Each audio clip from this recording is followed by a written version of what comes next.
Үздік атбек жобасы Өзбекстан, Жизақ, Зомын 2 күндік Байтөре баба беріп атқан көкпарға келіп қалды.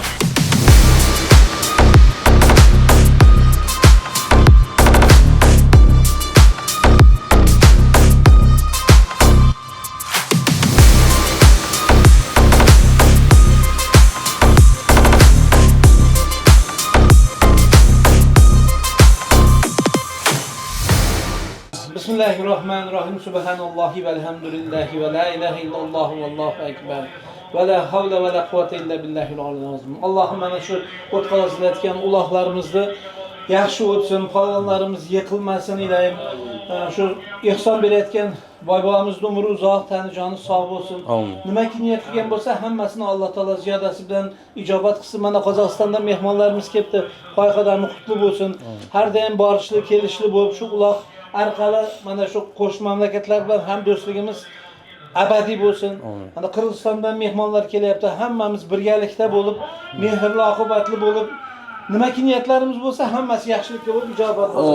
Alloh xush kelibsizlar. İki elдің dostluğu, bağırlaştığı жайлы bir әңгімелер айтып, осы федерация басшымызға bir söz берсек, осында бай бабамызға тілек айтып дегендей. Albatta. Бүгінде Өзбекстан, Жизақ, Зомынға арнайы қонақ болып шақыртумен Қазақстан Республикасының жаппай көкпар федерациясының президенті Дермани Бани мырза, вице-президенті Айтбаев Ғалым мырзалар арнайы шақыртумен келді. Ағалардан бір-екі пікір білсек. Ассалаумағалейкум Ғани мырза, ассалаумағалейкум. Ортақ болсын, тойларыңыз құтты болсын. Hoş geldiniz.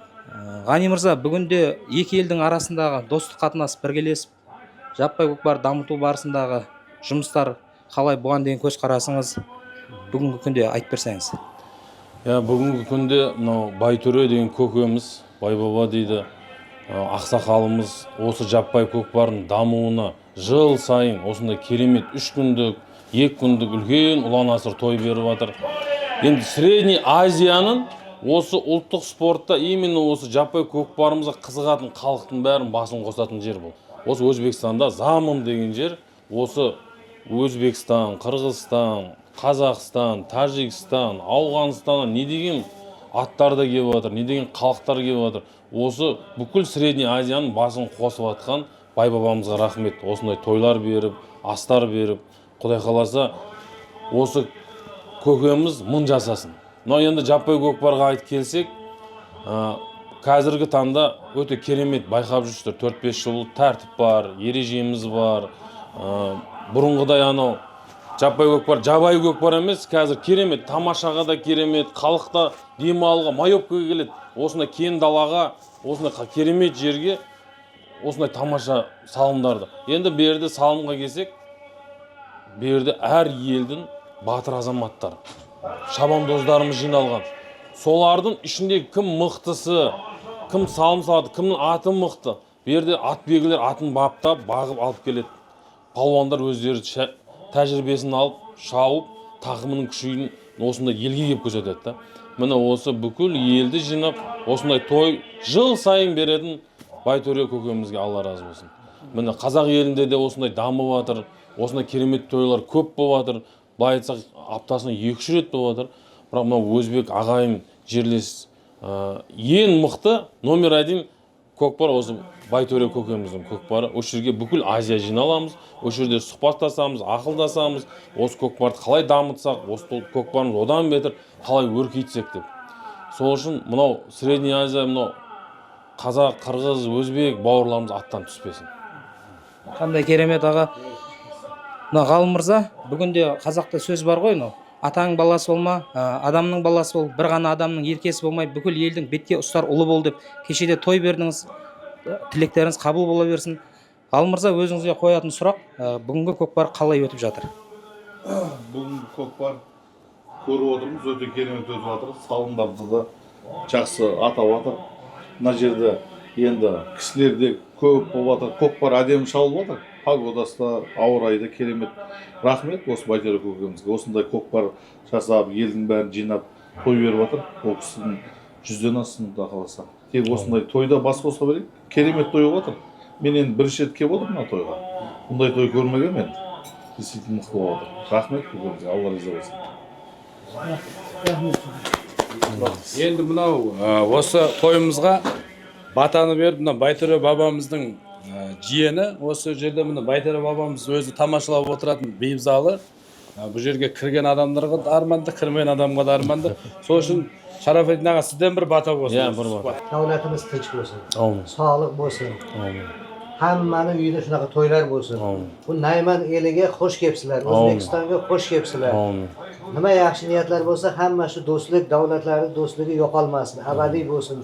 Hamma Xudo xolasa yaxshi chopib tomoshalab ketsin.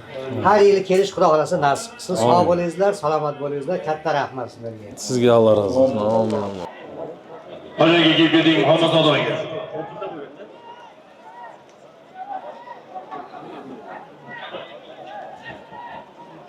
Talon almashmadi dorga berdi, iltimos sizlarga tuya ketib qoldi, to'ydi sizlarga. Pastga to'yni yuqoriga tuya almashmadi dorga berdi, talon iltimos. Ертеде қазақ халқы амандасқанда мал жаның аман ба деп төрт түліктің қасиетін білген, оның ішінде жылқы малын қадірлеген. Қазақ десе жылқы еске түседі. Алдымызда жастақ атамыз. Ата, ассалаумағалейкум. Уалейкумассалам. Бақытты болыңыз. Өмір жасыңыз ұзақ болсын, қатарыңыз көбейсін. Бүгінде Жизақтың төрінде өзіңізді көріп, қазақ жастары бір рухтанып қалды. Амин, амин. Өзіңізді мынандай дүбірлі додада көріп, бізде қуанып қалдық. Алдымызда арқасүйер ағамыз бар, атамыз бар деп. Амин, амин. Өзіңіз айтып беріңізші, 20 ғасыр мен 21 ғасырдағы көкпардың ара жігін. Енді бұл балам былай ғой енді. Заман өзгеріп жатыр ғой, 50 жылда ел жаңа деген. Бұрынғы шабыс пен қазіргі шабыстың бөлек қой, масқара дамып кеткен ғой қазір. Мен бұдан 40 жыл бұрын келген бұл жерге. 40 жыл бұрын. Мен шапқанда ат та аз, адам да аз еді, балуан да аз еді. Қазір көбейіп кетті, Құдайға шүкір. Осындай жақсы заман болады деп кім ойлаған? Мынау Байекеңнің Құдай қаласа той құтты болсын. Халқына жылда осындай тамаша беріп жүрген жігіт. Атымен мен ақырларым сағам, талай атын мінген адам мен. 34 жыл болды менің ақырын салғаныма ауылда. Осы кісінің атымен ақырын сап бергенмін. Міне 34 жылдан кейін келіп отырмыз ғой міне. Аман бол, ел аман болсын. Жастарға жүрім берсін. Ақыл, парасат, ілім, карамат, ырысқы несібе берсін. Жастарға Құда қаласа өстіп ойнап, күліп, тамашалап, халықты көңілдендіріп жүре беріңдер. Бұл өлең айтқан сияқты ғой, жақсы палуандар көрінеді. Жаңа мен Сұлтанға деген інім жүреді, жаңа Ешан баба. Менен 2 жас кіші. Сәлем, не бармадым десем, кеше мен той беріп, көзім көрмей қалды, көзімді операция қылдым деп.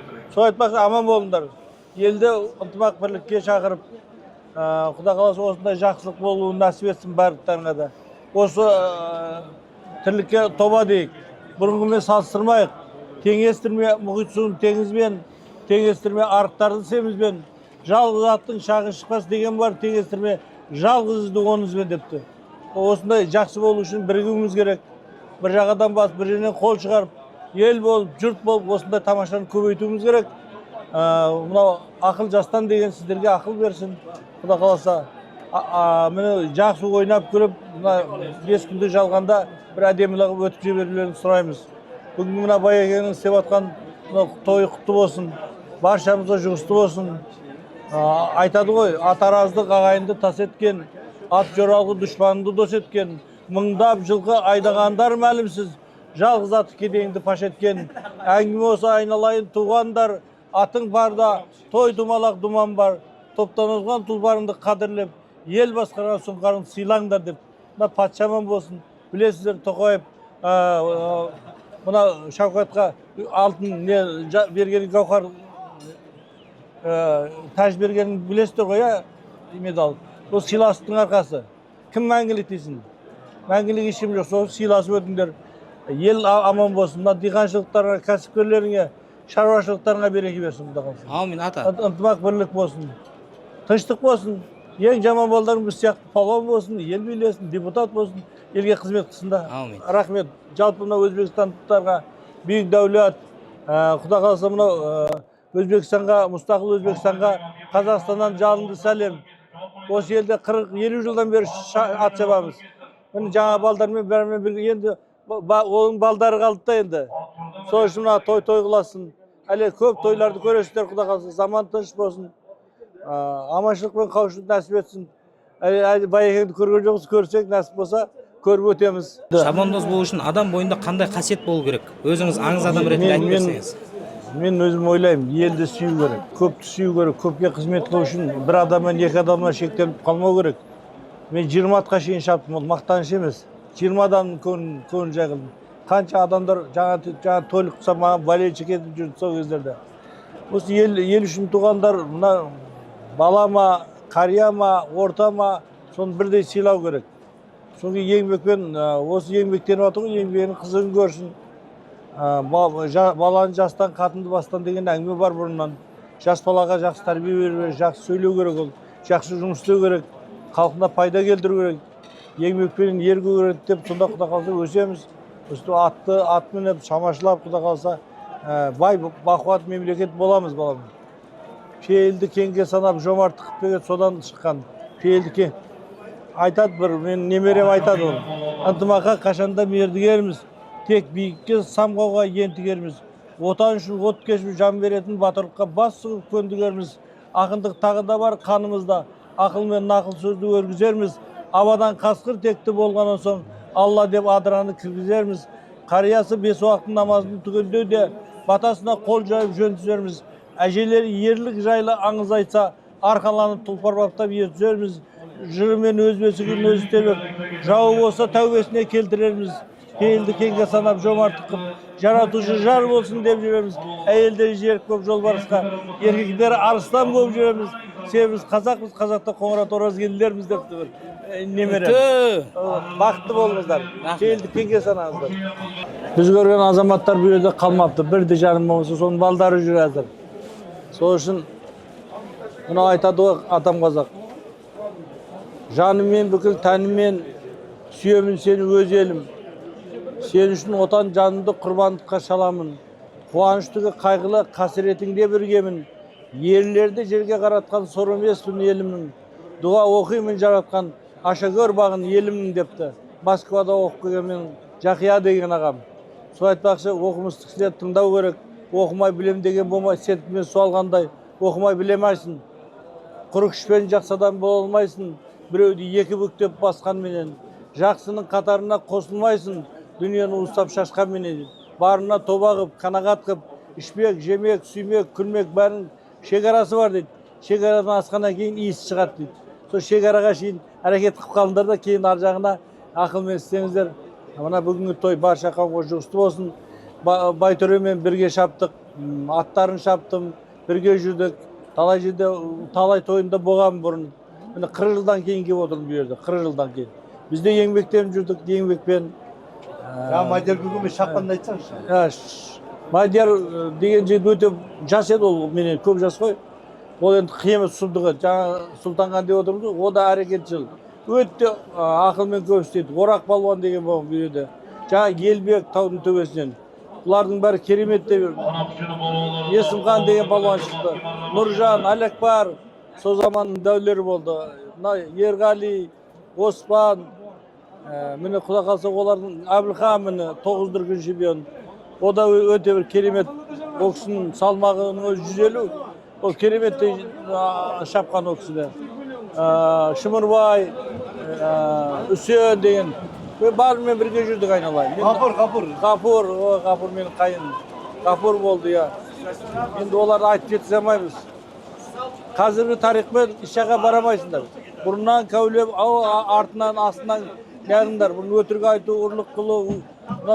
Ең Шабандоздың жаңа айтып қалдыңыз, ең несі арақ пен шылым, наспай. Оны о шешпеу керек. Мен әкем арақ та шешпеді, шылым да шеккізбеді, наспай да атқызбады. Бір ауыз сөзмен. Қой деді, қойдық қой.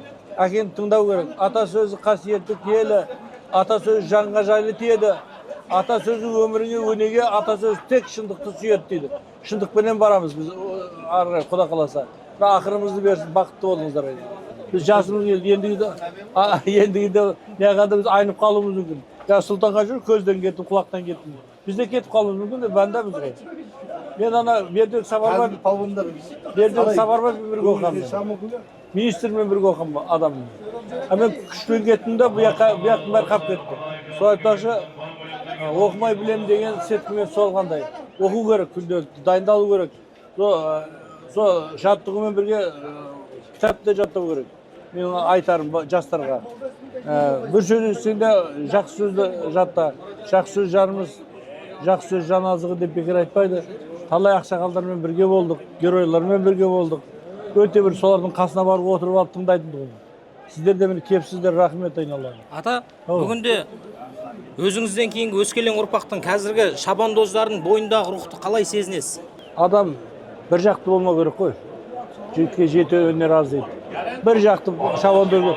Шабандоз қай уақытта кетерін білмейміз ғой. Талай нокаут, талай нокдаун алдық қой мысалға. Бұл оңай нәрсе емес. Сол үшін бұл ықтият болу керек. Bu yerде лай-лай деген болмайды bu yerде. Содан жағымпаз деген кейін көбейіп кетті. Жағымпазды алып тұрған. Ол болмайды ол. 200 дейді ғой мына. Түске шейін бір сөйлеп, түстен кейін бір сөйлеп. Ол ұзаққа бармайды. Бүгін жақсы болуы мүмкін, ертең жақсы боламайды. Қай-қайсың осы есте болады. Анаған сөйлеп кейін мынаған сөйлесең ұтыласың. Талай адам қазір сондай болып жатыр. Заман өзгеріп жатыр шағым. Ақшаны бәріміз де жақсы көреміз. Ар одан қымбат қой енді. Ар қымбат қой. Енді ол мақтанбайын. Салымды жақсы салдық. Тарқатып жіберіп қайтатын ек ауылға. Сондай дүние еді ғой ол. Ол енді енді ол бір олжа ғой. Bir күні бір көкеміз салым саған бір екі шал тұр дейді. Шал болғанда саламаған, аламаған. Сөйтсе, ана салымды жетектеп анаға шыққанда жаңа палуан. Сөйтсе келіпті ананы шеш деп егарға орап алған. Шештіріп әкеттен ғой шалдар. Шалдар сондай бақуат еді ғой бұрын. Шалдар күтетін еді. Соқсап біз шалдарды әптен күтіп үйреніп қалғанбыз айналайын. Шал көрсек қуанып барып қолын аламыз. 5 сом тапсақ береміз бөліп. Ол сөзді айтып жоқ қой. Несін жасарамыз? Оны бағу керек мал болғаннан. Қарау керек, оғында адам керек. Сол үшін аман болыңдар. Пейілді жақсылаңдар Құда қаласа. Әлі алдарында өмір. Нағыз бақыт тұяғымен тұлпардың, қиялымен сұңқардың, өлшенетін мына ұшқыр заманда бірте-бірте құнсызданар бағыңда. Мен сенемін, шын еркектің алдында қызаратын күн туады сағанда дейді. Ертең қызарып қалмайтын тірлік істеу керек. Рахмет сіздерге. Сіздерге өте рахмет айтамыз. Бақытты болыңыздар. Қапа болмаңыздар. Сұрақтарыңды қойып алыңдар. Бүгін осындай жерде бермейді қай уақытта сіздерге жауап береміз. Арнайы келе алмайсыңдар. Жүре алмайсыңдар. Мына көрдің бе қандай стадион жасап қойған. Осының бар осы халықтың еңбегі, ауызбіршілігі, бүгінгі Байтөрені ұйымдастырып жатқан ісі бұның. Байтөре өзі туған кезінен өзі біз жастайынан көрдік қой. Туған кезінен байбатша деп тұратын еді. Әлі байбатша. Жүрістен ғой. Жақсылық қысам өзімнен, жамандық қысам өзімнен, тағдыр қылды дегенді шығарамын сөзімнен дейді. О бастап байбатша жігереді, міне құлап беріп, ақырда байбатшалық қуатыр. Аман болыңдар еді, жақсы. Bana götüreydi bir sadık, götüreydi. Bir sadık bolvan mahkem bu. Hoş geldin bir zaman gelmez oğlar maşhur bolvanımız götüreydi. Koy attı başına. Bana yukarı yıkıra dörtlü dünya. Hoş geldin Hanabat Mahmut Hoca'mızın maşhur Turanı bile. Bir sadık bolvan mahkem. Алдарыңызда Әшір Қажы мырза Жетісайдан келіп отыр бұл тойға. Әшір мырза, бүгінде адамдар не себепті аттың линиясын іздеп кетті? Енді бұрында да өзімізде жақсаттар болған, мынау Польшадан әзір бизнесмен жігіттер көп. Жақсаттарды айтып, бұл мынау жақсаттарды шығарамыз деп үлкен аттарды әкеп пародасына қойып, аттарымыз ірілеп, содан іріленіп жатқан уақыттар, осы уақыттар болып жатыр енді. Мына Өзбекстан халқы көбірек әкеп жатыр енді. Содан аттар үлкейіп жатыр. Мына Қырғызстан әкеп Өзбекстанға сатып жатыр. Өзбекстанға әкеп мына өзбек кісілер аттарды шаптырып, мынандай тойлар жақсы, ірі аттармен тойлар жақсы өтіп жатыр. Шауыл, әдемі болып, салым доп бәрі. Әшір мырза, мына 18 деген атты шаптырған екенсіз. Бұл Жизақта талай мәрте өгіз өлтісінде бет ажарына салып кеткен дейді. Сол рас па? Енді 18 деген атты мына Алтынтөбе деген Шымкент облысында Алтынтөбе деген сақбоз бар. Сөйерден Ботай деген кісі шаптырып, оны Айнабек деген көкеміз аған 11 мыңға. 11 мыңнан біз әкеміз сол кісіні 18 мыңға сатып ағамыз. Союздың уағында 79 жылы. Содан мынау Жизақ облысында өзіміз туып өскенбіз. Өшерде Жизақ облысында шапқан. Бұл ат енді ерекше шапқан, бірақ мынау Тәжікстанды билеп шапқан мықты тойлардың бәрін ақырын саған, арқары бар, түйесі бар, тайы бар, Нұржан деген палуан көкеміз. Мынау тура осы мынау стадиондарда неше тойлардың ақырын саған. Соны енді берден көшіп Қазақстанға өтіп кеткеннен кейін 30-35 жылдың ішінде енді кеп тұрмын мен осы жерге. Мына елімізге, ауылымызға, құда қаласа мына өзіміздің бұрынғы 18 шауып кеткен жерлерді көріп, бір қуанышта тұрмыз енді. Дүбірлі тойда Қазақстаннан келген делегациялар көкпар саласында қаншама тәжірибесі бар Толик мырзаның ағасы Бек мырзаны көріп қалдық. Бүгінгі көкпарда Толик ағамыз салымды болды. Рахмет. Салым құтты бола берсін. Қойылатын сұрақ, бүгінде жас палуандар көзге басып жүрген. Қазіргі жас палуандардың рухын қалай сезінесіз? Жас палуандар көп өзімізде. Жиендер бар. Ернар, Ернұр бар. Мади бар. Мадияр. Шардарадан. Ерболат бар. Жақсы барлығы додаларда жүр. Өтіп отқан жерде бөтен емес сияқты. Жексенбай атаның Інісі. Бұл Байтөре деген кісі ағамыз. Көке әкеміздің Жексенбайдың туған інісі бұл.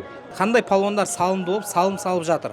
Бүгінде көтеріп берген палуандар қазіргі көкпар қалай өтіп жатыр? Қазақстандық палуандар салымды болды. Інішек Толик палуан. Аблай көтеріп отыр. Аблай өзімізден. Нұрсұлтан Сансызбай бар. Бүгін көтеріп отқан. Өз негізгі көтеріп отқан балдардың бәрі өз Қазақстанның жігіттері. Қазақстанның шабандоздары. Жақсы, мақта. Аға, бүгінгі зомында болған көкпар өте тартысты өтті. Қазақстаннан келген шабандоз ағаларымыз да салымды болды. Өз пікіріңізбен бүгінгі күнді қорытындылап берсеңіз, қандай палуандар жарады? Мынау енді өзімізден Жексенбайдың немересі, Жексенбай құданың немересі Толик палуан жақсы салымға салды, 5 түйеге салды. Бауыршақтың артында Бауыржан деген бауырымыз бар. Мирас бар. Мирас бар. Жаңа Нұрсұлтан бар өзіміздің ауылдың балдарынан. Аблай палуан бар. Осылар жақсы жарады. Нұқыл артына еңкейіп, әперіп жаңа тойларда. Жақсы салымды болды. Қазақтың балдары жақсы жарады, ауылдың балдарының бәрі. Той жақсы өтті. Мына Бауыршақ деген палуан бар екен, бұл Бауыршағы жақсы мықты бала екен, жақсы салды. Бүгін тойлар аман есен тарады. Ертең енді үлкеніне құда қаласа демалып, үлкеніне келеміз енді. Палуандар жарады өзіміздің ауылдың балдары, молодец, жақсы бәрі. Жақсы шауып. Екінші күнді сіздерге асыға күтіп жатырмыз, ертең түсірім жалғасады.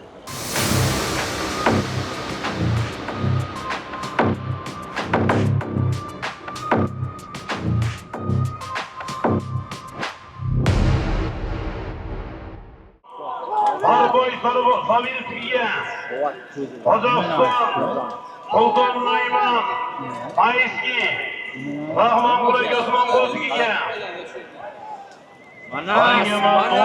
To'xtirak So'lboy, Belginaga Do'stboyskiga, Toshkent, Yangiyo'l tumanlari odamlarga Suvoqskiga, Xovos Yangiyo'l, Qondiqqa Qurbonskiga, Buxoro Navoiy Qashqadaryo Akbar aka, Boboyevskiga, Azarkent Boka, Osmoyev Said akanikiga, g'ala ko'tarildi yuqoriga. Qirg'iziston manasi yozdi. Yigitlar Sardor aka. Olbek Polvon 1 soatdan beri kutyaptilardi. Sardor aka, Baygim, Rustam Xo'ja kanatlari Chortoqda yonda yarim soatdan beri so'rayaptilardi. Бүгін зомын екінші күн, кеше өгіз өлін соң Саид палуан көтеріп берді. Кеше Қазақстаннан келген шабандоз палуандар жақсы жетістікке жетті. Кеше Толик ағамыз, Аблай мырзалар жақсы жетістіктерге жетті. Кешеде аталарды бір-бір сөйлеттік. Бүгін кешегіден байқағанымыз адам саны көп, аттар да көп. Бүгін Рахматулла мырза 2 пар ат алып келген, Нұрсұлтан Сансызбаевтармен. Сол ағадан да бір пікірін білсек. Алдымызда Рахматулла мырза, бүгін көкпар қалай өтіп жатыр, қандай шабандоздар келді, пікірін білсек. Ассалаумағалейкум, қазақ елі. Құда қаласа бүгін екінші күн Өзбекстанда жүргенімізге. Қазақстаннан палуандардың барлығы осы жерде почти. Жақсы, Аллаға шүкір, біздің Қазақстан палуандар жақсы әрекет істеп жатыр. Өзіміз 2 пар ат әкеттік, құда қаласа. Kecha bir gol berdik, hozir endi bir gol beramiz, Xudo xolasa. Buyurgani. Былтырғыдан қарағанда адам саны, ат саны қалай көп? Былтырғыдан қарағанда адам саны да, ат саны да көп бейді. Салымдарда жоғары жатыр негізі. Салымдарда. Тігіліп жатқан түйе, тайлар да бәрі жақсы, әдемі. Әдемі салымдар болады, Xudo xolasa. Былтырғыдан қарағанда осы жыл Қазақстаннан өткен шабандоз палуандар біршама жастар да шығып жатыр. Кеше өгіз өлдінің соңын Саят палуан көтеріп Саят берді. палуан көтеріп берді машинаға. Саят палуан көтеріп берді. Сол жайына елімізден шығып келіп жатқан жастар жайлы пікір білдірсеңіз аға. Аллаға шүкір, бізде жақсы ғой. Палуандар, жас палуандар шығып келіп жатыр. Кеше Саят палуан көтеріп берді ақырын. Ильяс палуанға, Өзбекстан Ильяс палуанға. Жастар көп Құда қаласа шығып жатқан. Бүгін қандай аттарыңыздың аты қандай? Қандай аттарды алдыңыз? Қара майормен 555 әкелгем. Қазір енді беремін Құда қаласа Қабылға. Палуаны кім аға? Қабыл ғой, Нұрсұлтанмен Қабыл біледі Құда қаласа. Нұрсұлтан Сансызбаев. Сансызбаев Нұрсұлтан еге біледі. Салымды болсын аға. Пікір білдіреміз, алғыс білдіреміз. Ұлттық спорт дамып жатсыз ғой, ерекше алғыс білдіреміз ағасы. Дами берсін Құда қаласа. Gagarin Baxtagör tumanının Uludağ Gemili İtiki'ye Amafen, Urigüt, Jonboy, Payar tumanları Oradaki Hocalar Tiki'ye Rahmal tumanı Anarboy ve Kurban Tiki'ye Allah'lı Bulungur tumanı Ummadaki Kurban Tiki'ye Өзбекстан Ташкент viloyatining raisi Karimov Aybek Mirza. Өзіңізді бұл жобада көргенімізге ризамыз.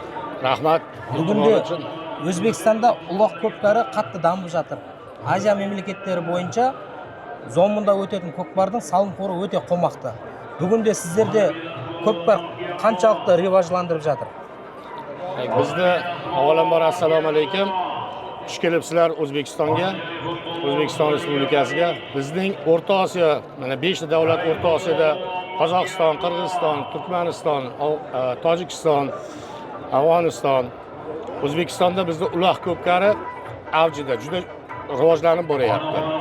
Shu munosabat bilan biz asosan yosh polvonlarni rivojlantirib, eng zo'r otlar ham, eng zo'r polvonlar ham bizning O'zbekistonda. Biz mana bugun Jizzax viloyati Zomin Oqtosh maydonida katta olomon uloq bo'lyapti. Bu uloqlarda ajoyib Qozog'istondan kelgan polvonlar bor, Qirg'izistondan, Turkmanistondan, Tojikistondan kelgan polvonlar bor. Shu munosabat bilan bizning polvonlar ham bahslashib, bizning polvonlar ham hammalari sog'-salomat chopishyapti. Yoshlarga e'tibor bizda yurtboshimiz aytganlaridek, muhtaram prezidentimiz aytganlaridek, bizni yoshlarni otga chiniqtirib, ot bilan birga bo'lib, birga mana uloq ko'pkarini bizning O'zbekistonda qattiq rivojlanyapti. Chavandozlar maktablarimiz bor har bitta viloyatda. Har bitta viloyatda chavandozlar maktabi tashkil etilgan bizning O'zbekistonda. Muhtaram prezidentimizning tomonidan shu narsalar tashkil etilgan. Aybek Mirza, өзіңіз айтып қалдыңыз ғой, Өзбекстандағы ең мықты аттар, ең мықты палуандар бізде деп. Бүгінгі күнде қайсы viloyatdan мықты шабандоздар мен мықты аттар шығып жатыр? Kuchli otlardan, O'zbekistonning kuchli otlaridan To'ron, Adidas, boybobomizning o'g'illarini Alisher polvonni otlari, Adidas, To'ron, Mahmudjon ukamizning Mahmud hojini otlari, To'ron. Bunday otlar Boybobomizning nevaralarini Boeing laqabli otlari. Boeing. Vodiydan bu yerda Vodiyda ham juda kuchli otlar bor. Mana eshitgan bo'lsalaringiz, chempion degan otlar ham bo'lgan. Mana Boysun degan otlar bor. Yana ko'p, buni hozir ta'riflashga til ojizlik qilyapti. O'shaning uchun bu har bitta davlat, har bitta viloyatimizda bizda kuchli otlar juda ko'p. Buni hozir nomma ham aytaman desangiz, buni kerak bo'lsa soatlab gapirib bersa bo'ladi. Vaqt yetmaydi. O'shaning uchun hamma viloyatimizda bu yog'i vodiydan tortib bu yog'i vohagacha kuchli otlar juda ko'p bizda. Chunki bu oxirgi 10 yil, 15 yil ichida, 5 yil, 10 yil, 15 yil ichida bizda O'zbekiston Respublikamizda kuchli otlar juda rivojlanib ketdi. Juda kuchli otlar ko'p. Oldi ot deydimi, orqa ot deydimi, kuchli otlar juda ko'p. Mixti chavandozlardan, polvonlardan mana vodiydan boshlaydigan bo'lsak, vodiyda Karim polvon, Anosh polvon, Islom polvon, Akmal polvon, Rustam polvon, aka-ukalar, Rustamlar, Toshkent viloyatiga kelayotgan bo'lsak, Toshkent viloyatida Ko'pkari qiroli Qudratxo'ja aka, o'g'illari, farzandlari Kamoliddin xo'ja, Koma deymiz, keyin Rustam To'ytepa ukamiz bor, polvon, mixti polvonlardan. Mirsodiq, Mirvali, Mirolim Toshkent viloyatida kuchli polvonlar. Bu kuchli polvon Toshkent viloyatidagi polvonlar. Sirdaryo viloyatiga o'tadigan bo'lsak, Toshkent viloyatida yana Saypi polvonimiz bor. Saypi polvon, ukalari bor. Muhammadali, Mo'min polvon, Shuhrat polvon, 4 ta aka bular Saypi polvonlar. 4 ta aka bular zo'r polvonlar Toshkent viloyatida. Abror polvonlar bor. Toshkent viloyatida yana Abror konzavod. Abror konzavod bor. Abror konzavod. Yana Abror polvon ham bor, Avjassoydan. Kuchli polvonlar. Bo'stonliq tumanida o'tadigan bo'lsak, Bo'stonliqda ham Karim polvon bor, yoshi katta, 60 ga kirgan, hozir ham uloq ko'pkari chopadi, 60 yoshda ham. Karim aka, Karim polvon. Bo'stonliqda yana Burxon polvonlar bor, yosh polvonlardan, kuchli polvonlardan. Saypini eng kichkina ukasi bor, Muhammadali polvon eng yosh polvonlardan bittasi. Mana shu polvonlar kuchli polvon bo'lib chiqib kelyapti Toshkent viloyatida. Yana shu Mirlar sulolasi deydi, Mirolim, Mirvali, Mirsodiq degan polvonlarimiz, kuchli polvonlarimiz bor. Shuni Sirdaryo viloyatiga o'tadigan bo'lsak, Sirdaryoda Bobur Shoh polvon, Shohruh polvon, Olim polvon, yana Tohir polvon ham bor, Tohir hoji polvon bor. Sirdaryo viloyati, Sirdaryo Malikdan. Ba'zi Jizzax viloyatiga o'tadigan bo'lsak, Jizzax viloyatida bu yerda Muxtor polvon, Qobil polvon, Karvonsaroy, Xovos Karvonsaroydan Misha Aziz polvon bor, Bahodir polvon bor, Ikrom polvon, Ilyos polvonlar bor. Kuchli polvonlar bular ham. Yana nima? Mana shu vohamizda, butun respublikamizda kuchli polvonlar, bizda mixti polvonlar juda ko'p. Mana Zominda ham juda kuchli polvonlar juda ko'p. Muxtor polvon, Dilshod polvon, Bekzod Ingliz, Alisher polvonlar bor. Alisher Naqrosh bor. Mana shu kuchli polvonlar. Bekzod Ingliz, Bekzodbek degan ukamiz bor, mana shu Zomin, Bekzod Ingliz deydi. Kuchli polvonlardan ular ham. Ikkinchi kunimizda solimlarni yaxshi solib, o'zini ko'rsatib, kuchli polvonlardan saralanib, mana Sayp polvon, Bobur Shoh polvon, Mirsodiq polvon, Qobil polvon, Aziz polvon, Misha Aziz polvon, Kamolxo'ja polvon, Koma, Muxtor polvon. Shu polvonlar o'zlarini ko'rsatib, mana vodiydan ana o'sha polvonlar bor, Karim polvonlar bor. Shular o'zlarini ko'rsatib, mana el xalqning xursandchiligida, birgalikda o'zlarini kuchlarini, o'zlarini mahoratini ko'rsatib kelyapti. O'zingiz aytib qoldingiz-ku 5 memleket deb. Сол елдермен бұл көкпар спортын дамытудағы қандайда бір жоспарларыңыз бар ма алдағы уақытта? Bizda bor albatta, mana qo'shni davlatlarimizdan Qirg'iziston, Qozog'iston, Tojikiston davlatlari bilan hamkorlikda mana komandniy uloq deyiladi. Komandniy uloqni tashkillashtirganmiz. Международный turnir degan bor. 4 talik, 5 talik komandniy uloqlarni tashkillashtirganmiz. Hamda shu munosabat bilan olomon uloqni ham tashkil qilganmiz. O'sha qo'shni davlatlar bilan. Asosan bizda hozir komandniy uloqqa katta urg'uni berganmiz. Har bitta viloyatlarimizda chavandozlar maktabi tashkil etilgan. Bu narsa o'sha Qozog'istonda ham bor, Qirg'izistonda ham, Tojikistonda ham bu narsa rivojlanib boryapti hozir. Chavandozlar maktabi. Yoshlarni chiniqtirish maqsadida. Endi marhamat, mana yonimda o'zimda hamkasbim akamiz Qashqadaryo viloyati Uloq Ko'pkari federatsiyasining raisi. Облыстан qanday atlarni olib keldingizlar? Men birinchi o'zimni tanishtiray. Qashqadaryo viloyatida sportning Uloq Ko'pkari turi bo'yicha birinchilardan sertifikatli trenerman. Birinchilardan oldim sertifikat. Bizda to'g'ri ot sportining sakrash turi, yugurish turi, bunday turlarda sport turiga ko'p edi. Muhtaram prezidentimiz tashabbusi bilan Uloq Ko'pkarimiz ham alohida sport turiga kiritildi. Biz bundan butun O'zbekiston xalqi juda ham xursand. Mana ko'rib turibsiz. Bir qancha katta Uloq Ko'pkari sport musobaqalari o'tyapti. Bizda uloq ko'pkar sport turining har yili bir marta jahon chempionati o'tadi. Mana Andijonda o'tdi, Namanganda o'tdi. Hozirda biz viloyat birinchiliklarini o'tkaryapmiz. Uloq ko'pkar sport turi bo'yicha. Kelasi mana shu oyning 28, 29, 30 noyabr kunlari O'zbekiston birinchiligi chempionati o'tkaziladi. Biz shunga tayyorgarlik ko'ryapmiz. Bizda ham Qashqadaryomizda Zominni ko'pkarisiga nisbatan ozgina farq qiladi. Ularda 2 marra chopiladi, bizda to'dadan chiqarib tashlash. Hozirgi kunda men shogirdlarim bilan juda ko'p ishlab boryapman. Faqat mana shu sport musobaqasi, varatadan varataga urish. Men kelajakda xudo xolasa 2 yil, 3 yilda mana shu Zominni mana shunday katta to'ylariga kelib, shogirdlarim bilan uloq solish niyatda mana shu shogirdlarni tayyorlab boryapman.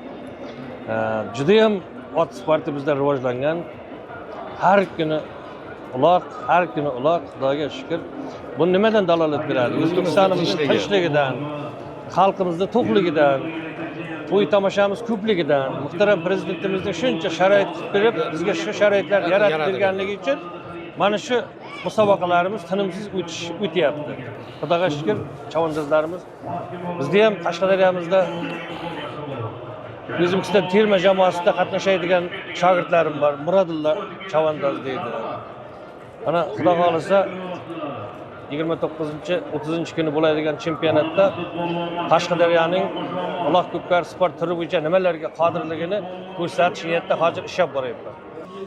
Xorish Gagarin Baxtiyor tumanidan Ulug'bek Emeliyeviga, Samarqand, Urgut, Jonboy, Payar tumanlari, Qoradagi Xo'jadarsiga, Baxmal tumani Orolboy va Qurbonsiga, Orolboy tumani Ummadagi Qo'zg'olsiga, 63-62 Адамдарды жинап, көкпар берудегі Байтөре бабаның мақсаты қандай? Не мақсатта адам жинады? Avvalambor assalomu alaykum. Xush kelibsizlar O'zbekistonga. Bizning mehmondo'st xalqimiz O'zbekiston mana qardosh boshqa respublikalardan, Qirg'izistondan, Qozog'istondan, boshqa mana respublikadan mehmonlar kelib, mana uloq chopib o'tiribdi. Endi bu har yili bo'ladigan an'ana. Boyto'ra bobomiz mana shu 55 ta xalqni respublikada xalqini yig'ib, shunaqa tomosha berib, bir-birini do'stligini mustahkamlash avvalo maqsadlari. Ikkinchidan bu ot sporti har bir erkakda yosh nimani g'ururli, oriyatli qilib tarbiyalaydi-da. Mana shunaqa O'zbekiston xalqida shunday yigitlar ko'p bo'lsin degan maqsadda. Bu solim tikib, katta solim tikib bu o'z ko'rsatish emas. Bu faqat shu 5 ta respublikani yig'ib, shu bir-birini do'stligini mustahkamlab, elda bir tinchlik nimaligi, yurtligini ko'rsatish. Shunday tinch yurtga nima yarashadi, to'y yarashadi. Asosiy maqsadlari shu deb o'ylayman, xudo xolasa. Bu yerda hech qanaqa manmansirash, solim katta tiksam men palonchi bo'lib ko'rinaman degan maqsad yo'q. Meni o'zim shaxsiy fikrim. Bu yerda faqat elda do'stligini rivojlantirish. Shunaqa deb o'ylayman. Qanday attарды alib keldingiz? Ол аттарыңызды qanday palvonдар, shabandozlar mindi? Ular ma'reli bo'la oldimi? Xudoy nasib etdimi? Men o'g'lim asosan o'zi tarbiyalab nima qiladi, Muhammad Ali. Sidoy degan Qozog'istondan kelgan bir otimiz bor, shuni olib kelganmiz. Pakat palvonga berdim, bermadimmi, men hali xabarim yo'q bu yerda o'tirib. Endi bersa nasib qilgani bo'ladi. Bu yerda katta palvonlar, yosh palvonlar, kimga nasib qilgan bo'lsa shu bo'lyapti. Bu yerda hech qanaqa bir mahinatsiya, bir ko'zbo'yamachilik degan narsa yo'q. Alloh taolo kim yaxshi niyat qilib chiqqan bo'lsa shunga nasib qilgani bo'lyapti. Mana bolalar solishyapti. Biz bundan ko'rib xursandmiz. Ilohim bizning farzandlarimiz ham shu akalariga o'xshab kuchli palvonlar bo'lsin, ilohim. Attардың бәрі биіктеніп кеткен, деу қатты болып кеткен аттардың бәрі. Бұрынғымен салыстыра алмайсыз. Бүгін дода қалың болып жатыр. Өзіңіздің қораңызда қолтумалар бар ма, әлде алып келгенсіз бе олар? Menda o'zimda nimamda bor, Qirg'izistondan asosan katta Polsha, Yevropadan otlar olib kelib, Qorabayir bilan chatishtirib seleksiya qilgan otlarimiz bor. Hozir toylar, ular 1-2 yilda tayyor bo'lib qoladi, xudo xolasa. Qorabayir biyaga qo'ydingizmi? Qorabayir biyaga qo'yib Polsha otlardi. Shu bizga o'xshab Bahram Kamolov degan akamiz bor. Endi bizga qaq ustoz qatorida ular ham shu seleksiyani yaxshi rivojlantirgan. Endi hozir galani ko'ryapsiz-ku, kichkina qora bayroqlar mustahkam vunusli bo'ladi. Lekin galaga aylanganda baribir katta otlar kuchlilik qilyapti-da. Shuning uchun talab shunga bo'lgancha Yevropadan, Rossiyadan katta otlarni olib kelib tarbiyalab nima qilyapmiz. Endi qani hali uloq tugagan yo'q, Alloh nasib qilsa balkim bir narsaga nima bo'lib qolar. Хажаға дөу аттар, жаңа қатты аттар, Польша деп отқан атты айналдырған кезде травма болуы көп дейді да. Бел ауырып қалады, бүйтіп аяғы ауырып, ол көрмейді, анау тартып жүргеннен кейін ол былайынан жүреді дейді да, көрмей қалады дейді. Бұндай қиыншылықтарды қалай жеңесіздер? Endi buni avvalo biz hozir toyligidan buni seleksiya qilib chiqayotganimiz sababi mana qorabayir otlar asosan tepali pastli kraterlarda yuradi-da. Shuning uchun ularning mishsalari baquvvat bo'ladi. Shuning uchun bu Polsha Yevropadan katta ot kelsa, bular tez buzilib qolyapti. Shularda hozir biz toyligidan seleksiya qilib chiqarib, shu o'zimizning kraterlarda milliy qirg'izcha, qozoqcha, o'zbekcha qilib tarbiyalasak, gunosli zo'r otlar chiqadi. Endi bunga mayli bir yildir, 2 yildir, 5 yildir vaqt kerak. Xudo xolasa O'rta Osiyoda eng miqto otlar bo'ladi, xudo xolasa. Сіздер жақтан ат бегісіз ғой өзіңіз, ат шығарасыз. Көрші елдердің көкпарына алып барып, ол жақта салымды болу ойда бар ма? Жоқ, Өзбекстан ішінде айналып жүресіз ба? Yo'q, solimda bo'lish, endi solimda bo'lish qanday desam bo'ladi. Har bir inson kelganda solimga hech kim muhtoj emas. Faqat kelgan mehnatini adrenalinda chiqib ketadi. Masalan, bitta telefonga solsa ham yoki bir arzimagan kichkina solimga solsa ham, ot boqqan odam butun yozi bilan mehnat qiladi, uni toplaydi, sovutadi, mehnatini, rohatini ko'radi-da. Bu solim hech narsa bermaydi. Meni o'zimning shaxsiy fikrim. Men masalan solimga muhtoj emasman. Men faqat kelib, mana shu o'g'irlarim shu yerda o'rganib, mana oddiy misol, sen kichkina bolang bo'lsa, ko'chada yugurib ketib yiqilsa yig'laydi. Lekin ot ustida turib yiqilgan odam oriyat kutmasdan turib ketadi. Ot shunaqa narsa-da, bu hikmatli zot. Katta narsa. Shuning uchun biz farzandlarimiz ham shunaqa bir irodali, bir g'ururli yigitlar bo'lsin deb tarbiyalash maqsadida shu ot boqamiz-da. Өтесіз ба көрші елдерге көкпарға? Xudo xolasa inshaalloh. Бар ма жоспарда? Boramiz. Қандай тойларды көздеп жатсыз алдағы уақытта? Endi xudo xolasa nasib qilgani bo'ladi, ko'ramiz-da, qani. Savol Po'lataka Tojiboyev degan. Guliston Sayxunobod. Yeginaga Qurbonov degan. Toshkent shahar, Zangiota tumanlari. Muzaffar aka Tojiboyev degan. Andijon, Qo'qon. Зомында өтіп жатқан көкпар Азия мемлекеттерінің ішінде ең танымал ареналардың бірі. Бүгін Жалалабадтан Қадыр байке. Ассаламу алейкум. Алейкум ассалам. Атыңыз мәре бағжанып салымды болды. Кеше бір тигізі бүгін салды. Көкпарда болып жатқан салымдар, адамдар, эмоция білдірсеңіз, қанша пар аталып келдіңіз, кімдерге мінгіздіңіз? Biz bu көкпарға 7 пар аталып келгенбіз. 7 пар. Былтырда келіп кеткенбіз. Былтыр Алла насип қылған екен 3 машина алып кеткенбіз. 33 түйе алып кеткенбіз. 22 тай алып кеттік. 22 тай 18 торпақ алып кеттік тана. Вадида улақ болды. Вадида бір машина алып кеттік былтыр қысында. Биылғы ол тойда бұл замандағы көкпар, мындайша айтқанда улақтың олимпиадасы да. Улақтың олимпиадасы. Бұға да бір нәсіп қылып, біз сәл кешірек қылып қалып, аттар ұсын бұттары әлі жақсы әме ол бірді. Бір күн алдын еле келдік. Кеше бір атуызға машина келетіп үшін нәсіп емез екен 5 метр жайы қалғанда көкпар осы жерге түшіп қалды, бабыр шақтылы. Бүгін де құда қаласа, бүгін күге нәсіп екен. Бүгін күге пәскен мараға 5 тайға бабыр шақ өзі мәрра қылды. Алла нәсіп қылса, құда қаласа дағын күтіп тауыз, яқшы нәрселер болса, тағы мәрәлер нәсіп қылып, Алла Таала нәсіп қылған болса, осы мәрәлерді алауыз. Нәсіп болса. Қадыр байке, Қырғызстандағы мықты палуан шабандоздар мен мықты аттарды айтып берсеңіз. Қырғызстанда мықты чавандас улақчы палбандар көп аламан улақтырды. Біріншіден Орта Азияға танылған Манас Ниязов дегеніміз бар. Байыш Ниязов бар, ағайынылар. Ағайыны Сайдәлі бар. Анын үкесі бар. Алдылы бүгін ол жерде Баяман палбан улақ чауып, шын жерде жүрет азыр бұлар. Қалған палбандар, аяу көп палбандар келген. Бұл Жалалабадтан Ильяс палбан, Улан палбан дегендер келген. Бардығыны көргендерім айтып отам. Көрбегендер болса, біз еле жүрдік еле біз айтпады деп қапы болсын. аябай көп палбандар келген, аттар келген. Ноқаттан аттар келген, Баткен жақтан аттар түшкен. Бишкектен аттар келді бұл жерге. Анан біз өзі Бишкекте тұрады аттар. Жалауаттан біз бияқ жаққа жүктеп, бияқ жаққа біздің аттар келген. Қырғызстанда аттар, жақсы аттар көп, аябайлы көп жақсы аттар. Жақсы аттардың эми санай берсең, менікі айтылбады деп қалышы мүмкін. Мен атым нере жақсы ат, менікі неге айтпай қалды деші мүмкін. Әркім өзінің пұрығындағы көріп жүрген аттарды айта алады да.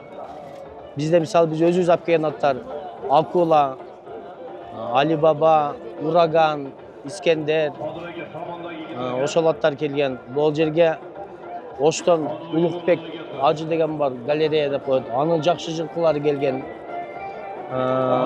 Акыл деген жигит бар. Илгерки бизе мурунку сазывдын депутаттарынан болуп жүргөн. Onun аябай жақсы жылқы аттары бар, улакчы аттары бар. Ал аттар келген.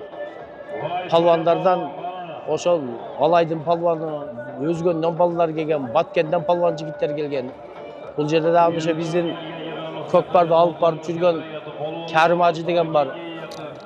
Ошол Кәрим Ажы келген. Улактарды ушул тамашаны көрүп кетели деп. Аябай эле көп адам келген биз. Эми баягы улак Мәді бір өзбек бір киши айтады ғой, бұның бір әлем не үшін чабадыңар, пайдасы не десе, улақ бір насты кәйпіде кәйп нәрсе дейді ғой. Ошыға бұл бізге бір ойын, күлкі, тамаша қылып, келіп, аттарды ойнатып, құрсаншылық қылып келді. Қадыр байке, қазір осы сұрақты қойып жүрмін, сіздерде Көкпар, улық, дәстүрлі деп қабылдайсыздар ма, бұны спорт деп қабылдайсыздар ма? Улақ бұл ата-бабадан қалған салт, ата-бабадан қалып келатқан ойын. Ошо мезгілде, егерде дәстүр деп спорт емесі дей тұрған болса, анда ошо спорт түріне де кіреді. Екінші тарауы, бұл екінші тарауы. Бірінші тарауы ата-бабамыздан қалған өзбектің, қырғыздың, қазақтың, түркмендің, Қашқадария жақшақтың елінің, бұлардың ата-бабалардан, Тажикстандың ата-бабалардан қалған ойындары, салт ойындары болып қалған да.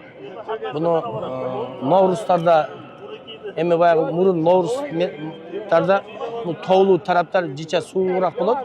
Ошол жакшаттарда деле улак болуп турат. Баягы Наурыздын майрамына карата илгери ушундай улактар болчу эле да. Азыр Тажикстанда аябай күчтүү улактар болот. Тажикстанда аябай күчтүү аттар көп. Тажикстандын өзүнүн палвандары көп. Ошон үчүн казак, өзүбүздүн кошуна казак, сиздердин элиңиздерде. Сиздерде аябай күчтүү аттар көп. Сиздердин палвандарыңыздар азыр могул жерде аттары чыгып атат, угуп атсаңыздар керек. Казактын палвандары деп, нерде Нурсултан деген бала жүрөт. Казактын жигити. Бул өзүнү ошо Орто Азияга эле таанытып койгон жигит. О бала менен колун кармашып учурашпагам. Алдыма келсе балким тааныйм, балким тааныбайм, бирок аты танылып бүттү да эмеге, Азияга. Эми Алла Таалам ушу насип кылып, ошондой жигиттердин, ошондой балбан, кыргыз, казак, өзбек жигиттеринин, тажик жигиттеринин, ушу билектери күчтүү жигиттердин аты бир эле Орто Азия эмес дүйнөгө таанылса экен дейм да. Толик агамыз салды. Толик агамыз салды азыр. Онда эле мисалы көрбөгөнбүз. Толик деп кыйкырып атат. Мисалы сүйүнөсүң да ушундай балбан жигиттер бар. Ошолордуку башка элден башка элге келип салыштын өзү бул чоң бир иш, чоң бир аракет да. Рахмет Кадыр байке. Кадыр байке, сиздерде улак Көкпар бар. Улак. Салымды теке тастайсыздар ма, өгүз тастайсыздар ма? Биз өгүз таштайбыз. Бизде Аламан улакта бизде өгүз чабылат. Торпак чабылат. Теке чабылат. Теке чабылат. Теке Баткен тарабыбызда теке чабылат. Бишкекте аз бар бизде деле текелер чабылып атат. Азыр мисалы кече жакында биз ошо Жалал Абад Алабукада өзүбүз улак бердик. Биринчи баягы теке ойноттук. Анан торпакты ойноттук. 50-50 кылып, 50-50 кылып чаптыр ойнотуп атабыз да.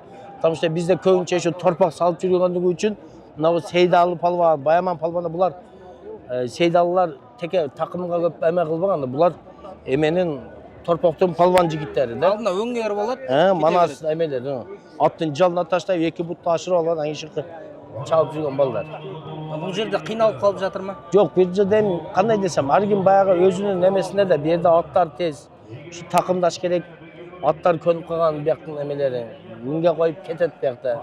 сіздерден келген палуандар қиналып жатқан жоқ па? Жоқ, бізден келген палуандар чабышып жатады. Эми баягы элдин өзүнүн эмеси бар да, аттары чыгып атпайбы. Значит, ошо торпактын үстүнө же торпак менен кармап туруу да, текен. Ошонун өзү деле бир эме да. Аты чыкпай дөңдө отуруп бизге окшоп кетип атабызбы биз. Кадыр байке, сіздерде көрші елдермен тығыз қарым-қатынас болып жатыр ғой. Осы улақты қалай дамыту жоспарларыңыз бар? Біргелесіп. Насчет развития бул көкпарды азыр 5-5 кылып чабылып атпайбы? Бизге Өзбекстан барып атат. Казакстан келип атат 5-5тен. Эми ашы барып туруп, ошо баягы команда кылып туруп бир 10-10тадан кылып туруп, азыр жакында ошо Казакстанда болуу же жакында болот. Şu 10-10'dan kirgizip durup şu kökbarın özünü alaman ulaktı. Oşunda emek kılıp komanda kılıp çaptıra ustadı. Bu şeyler sen var bir tamçı menen köl bolat. O şey hem bolup ketet var. Siz kılas. Sizden keyin yok olup ketet. Men kılam. Menden keyin dagın bir yıl jogotуп ketettir. O şeyde barıp uşul jele keyin kötөрүлүп эме болуп кетет. Өнүгүп кетет Кудай кааласа. Рахмет аға, аттарың салымды бола берсин. Рахмат. Ana Şadiyar Bolon Mahkem Samarqand bayarı. Şadiyar Bolgan Habib Bolon'u diyepsege Mahkem Habib. Mahkem koyduğunda. Ana Habib Bolon Mahkem yeti baskim arramı diye kadar barış. Körtü toy Kuday kalasa yaxşı niyemene bozulur ya.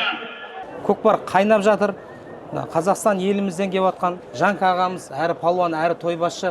Аға, бұндай тойда өзіңізден сұхбат алу мен үшін үлкен мәртебе. Бүгінгі көкпар қалай өтіп жатыр? Жоғары деңгейде өтіп жатқан көкпар. Бұндай көкпарлар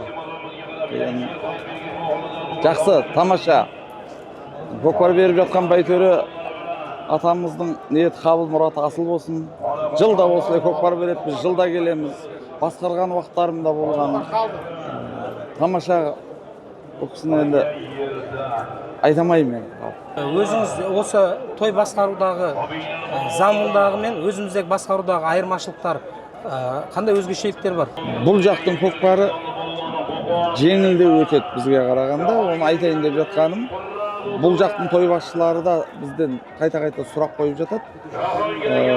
Анау біздерде бұл кісілерде телімді тойдың басында беріп жібереді да атап үлкендерге. Біздерде тойдың ортасына телек айтқызып береді. Сол бұл айырмашылық сол жаңағы жеңілде өтеді деп жатқаным сол. Той басшы өзімен өзі болып тұрады да бұл жерде. Ана жаңағы бұрынғы кезде телімді телек айтпай алып кете береді ғой бізде де. Ондай емес та, біздерде телек айтады. Соны енді біздер үйреніп қалғандағымыз болған. Бұл жақтың той басшылары барса, сол қиындау екен деп айтады да. Абдулла інілеріміз барса. Өзіңіздің үздік шәкірттеріңіз бар ғой. Шәкірттеріңіздің бүгінгі тойдағы өзін қаншалықты сезінуін айтып берсеңіз. Енді Абылай жүр, Бағдаулет жүр, Нұрсұлтан жүр, Бақыт жүр. Өзім ұстаз деп сыйлайтын шәкірттерімнің бәрін өзім айналдырған ғой, өзіме бір Алланың арқасында. Нұрсұлтан сал қуантты. Нұрсұлтаннан кейін Бақыт басып кеткен еді, салады ғой деп тұрған едім, ол сыртқа тастап қойды деп, сәл көңіліміз түсіп қалды, болдырмай қойды. Енді сыртқа түскен шығар. Жалпы жақсы ғой, енді осындай тойларда мәртебесі биік болып жатса, баршалары. Кешегі тойдың өгіз өлісін көтеріп берген жас пері, жас шабынды Саят деген палуан. Саят. Өзіңіз бүгінгі Қазақстанда шығып жатқан жас палуандарға көңіліңіз тола ма? Және кімдерді айта аласыз ауыз толтырып? Енді шығып жатқан жас шабандоздардан Саят деген бала биыл үздік болып тұр ғой, еңкейуден зор болып тұр. Енді бір поколение. Бұдан алдын Нұрсұлтандар болды, одан кейін Әзірет болды, көзге түскен. Одан кейін енді мына Саят болып тұр, Құдай өмірін берсін. Саят жақсы, Мирас деген бала жақсы. Осы жерде жүр, Мирас деген де жақсы, тамаша. Бауыршақтарды көтеріп беріп жатыр ғой. Кешеде бүгінде салдыртты. Мирас па? Мирас, еңкейгіш, жақсы еңкейеді. Құдай өмірін берсін. Сол Саят, Мирас, кейінгі осы қазіргі поколениялар. Өсті этап-этапымен шыға береді ғой бұл еңкейу. Рахмет аға сізге. Осындай өзіңізден жақсы тілек, жақсы сөз алу. Алдағы уақытта тойларда өзіңізді көріп, көз қуаныш болып жүре берейік аға. Сіз барда біз мақтанамызға. Amin айтқандарыңыз. Сіздеріңізге береке берсін. Саттылық тілеймін. Көргеніме қуаныштымын. Сонау өзіміздің елде жүріп кездеспей, Өзбекстан Республикасына келіп осындай үлкен тойда кездескенімізге қуаныштымын. Осындай тойлар баршамызға жұғысты болсын. Рахмет. Саттылық тілеймін жұмыстарыңызға. Рахмет аға.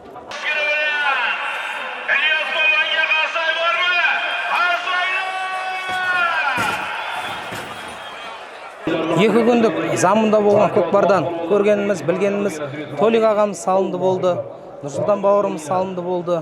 Кешегі тойда өгіз өлдің алдын көтеріп берген Саят бауырымыз, бауыр шақты қайнатқан Мирас бауырымызға, барша шабандоздарға рахмет айтамыз.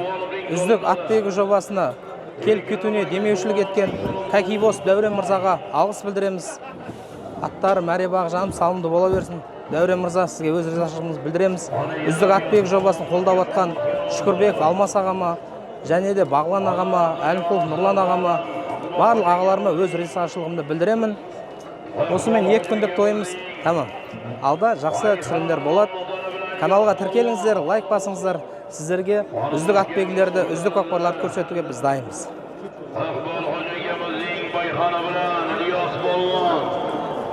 Allah